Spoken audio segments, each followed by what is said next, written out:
antagonist in shonen history. I can say this with assurance. For the 4 years I have been watching anime, no antagonist gets as much hate as Black Zetsu does. To understand Black Zetsu, I want to dive into his full character, then introduce 3 factors that make a good villain. This analysis will follow with Black Zetsu's origin, personality/character traits, backstory, and then the basis on what I believe makes a good antagonist, the introduction, parallelism and contrast, and pushing characters in story. Black Zetsu's origin starts with Kaguya's backstory, since Black Zetsu is her will. When Kaguya came to Earth, Kaguya turned against the Utsuki, a clan that only knows of power. Kaguya's introduction to humanity showed us that Kaguya valued the idea of peace. The ideology she shares with humanity is then conflicted when another village introduces human warfare to Kaguya. Kaguya in the village that she has been accepted into gets attacked and she has to defend herself. The great power that she displayed caused the humans to harbor distrust and indifference to a being like Kaguya. As a result of this, humanity turns against Kaguya and leads Kaguya to believe that she alone can only bring peace to humanity. These chains of events create the fundamental belief of the eternal dream, the idea that a singular being can achieve any goal through just the idea of power. Kaguya entrusts her children with chakra, hoping they seek the same ideology as her, but they refuse her ideology. Instead, they trap her in the moon and try to get rid of her. This is when Kaguya releases her physical manifestation of her will. Black Zetsu is born from this moment. The manifestation of Kaguya's will made an entity that embodies the negatives of humanity. Manipulating people, Black Zetsu bends the world by setting up a barrier that camouflages him from reality, allowing him to create hatred and mistrust in the shinobi world, in a cycle of hatred. An appearance shown to be of the shadows, the side of humanity that all humans have, the dark side of human nature. Further described as uncanny in a man who's underground, a role of a recon expert, a perfect role for someone who controls humanity from their shadows. Black Zetsu begins his goal of bringing back Kaguya by first starting the cycle of hatred between Indra and Ashura. Noticing Indra and his power, Zetsu fed Indra talks about power and the concept of the eternal dream, eventually leading to Madara, the next Indra, who will carry the will of Black Zetsu. Watching over Madara, Black Zetsu keeps the eternal dream alive with the cycle of hatred. First introduction we see of Black Zetsu that is notable is when it is in the Valley of the End when Naruto and Sasuke were fighting. We see Black Zetsu keeping a watch of how the fight between Naruto and Sasuke go.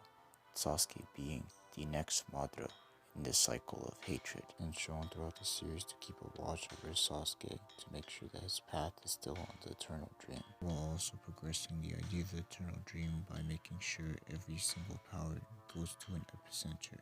This is accomplished by the idea of the fourth shinobi war, the idea of the eternal dream versus the will of fire. After all of the powers formulated into one area, Black Zetsu releases himself from the shadows to deal with Madara and summon Kaguya back, accomplishing his goal. Final moments we get with Black Zetsu is when he is fighting Naruto. In this fight, Black Zetsu states that everyone is just a tool in his shinobi history that he created to accomplish this one goal. Naruto contrasts his position, believing that all shinobis are created with a value in this world.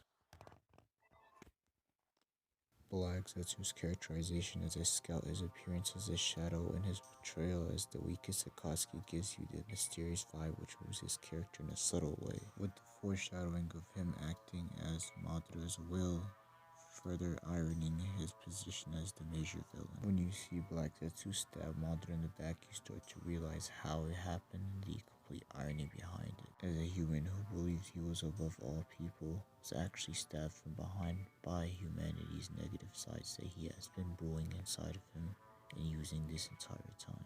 This adds a great depth to Black Zetsu's introduction as the major villain, and shows us humanity's villain was all along themselves. The beauty of Black Zetsu is that he embodies the very concept of the eternal dream, so he parallels and contrasts with multiple characters in the storyline. An example of some characters he parallels are the Akatsuki, all representing a concept of humanity that causes war, something that Black Zetsu brews in all of them through the cycle of hatred. Nagato representing pain, Konan representing love, Itachi representing conservation, Hidan representing religion, Kisame representing loyalty, sorcery representing desire, Deidara representing impact and influence, Kakazu representing value and currency, and Tobi representing revolution. All aspects of humanity that tie to war and reasons why people start a cycle of hatred. A great contrast is Black Zetsu's eternal dream versus Naruto's Will of Fire. Black Zetsu's take on humanity is they are all useless and their only job is to be a part of his plan to accomplish his goal, while Naruto believes everyone's life is valuable and he believes that everyone has a reason for being on this world and impacting humanity. Believing the idea of unity is one of the factors of the Will of Fire that greatly contrasts the Eternal Dream.